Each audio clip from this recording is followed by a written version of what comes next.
ആശാ വർക്കേഴ്സിന്റെ സമരത്തിൽ കേന്ദ്ര ആരോഗ്യമന്ത്രി ജെ.പി. നഡ്ഡയുമായി കൂടിക്കാഴ്ച നടത്തി കേന്ദ്ര സഹമന്ത്രി സുരേഷ് ഗോപി. ആശാ വർക്കേഴ്സിന്റെ ആവശ്യങ്ങൾ കേന്ദ്രമന്ത്രിയെ അറിയിച്ചെന്ന് സുരേഷ് ഗോപി പറഞ്ഞു. ആശാ വർക്കേഴ്സിന്റെ സമരത്തിന് പിന്തുണയുമായി കോൺഗ്രസ്, ബി.ജെ.പി. നേതാക്കൾ എത്തി. സെക്രട്ടേറിയറ്റിന് മുന്നിൽ ഒരു വിഭാഗം ആശാ വർക്കേഴ്സ് നടത്തുന്ന സമരവേദി കേന്ദ്രമന്ത്രി സുരേഷ് ഗോപി സന്ദർശിച്ചിരുന്നു. ആവശ്യങ്ങൾ കേന്ദ്ര ആരോഗ്യമന്ത്രി ജെ.പി. നഡ്ഡയെ അറിയിക്കുമെന്നായിരുന്നു സുരേഷ് ഗോപിയുടെ ഉറപ്പ്. ഇതിനു പിന്നാലെയാണ് ജെ.പി. നഡ്ഡയുമായുള്ള കൂടിക്കാഴ്ച. കേന്ദ്ര ആരോഗ്യ മന്ത്രാലയത്തിലെ കൂടിക്കാഴ്ചയിൽ വിഷയങ്ങൾ കേന്ദ്രത്തെ അറിയിച്ചെന്ന് സുരേഷ് ഗോപി പറഞ്ഞു.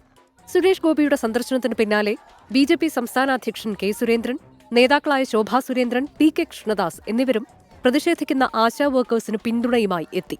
സമരങ്ങളോട് കമ്മ്യൂണിസ്റ്റ് സർക്കാരിന് പുച്ഛമാണെന്ന് വീണ്ടും സമരപ്പന്തലിലെത്തിയ മുൻ പ്രതിപക്ഷ നേതാവ് രമേശ് ചെന്നിത്തല കുറ്റപ്പെടുത്തി. ടി. സിദ്ദിഖ് എം.എൽ.എയും സമരക്കാർക്ക് പിന്തുണയുമായി എത്തി.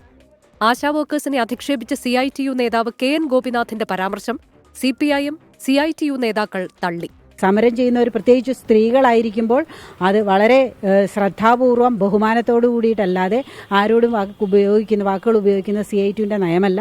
അങ്ങനെയുള്ള സമീപനം ആരുടെയെങ്കിലും ഭാഗത്തുനിന്ന് ഉണ്ടായിട്ടുണ്ടെങ്കിൽ അത് തീർച്ചയായിട്ടും തെറ്റാണ്. സെക്രട്ടേറിയറ്റിന് മുന്നിലെ ആശാ വർക്കേഴ്സിന്റെ സമരം ഇന്ന് 23 ദിവസം പിന്നിട്ടു. 24 ഡൽഹി, തിരുവനന്തപുരം.